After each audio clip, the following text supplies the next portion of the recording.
مجموعين عاوتاني مجموعين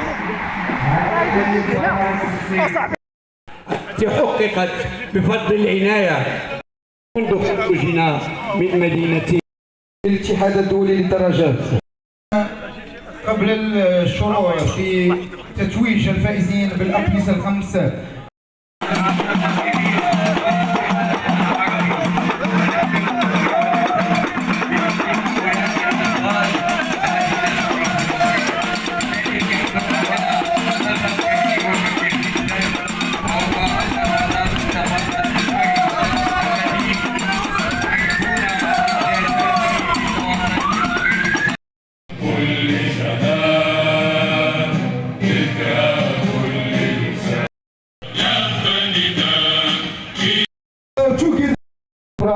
فريق قاري يحسب له الكاتب العام لأعمال التكليم خريج رفقة الفريق المتسابق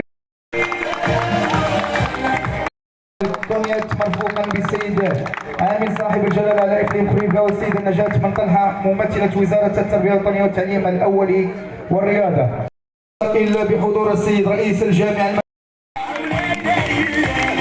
We applaud together the winner of the jersey of the 5th stage.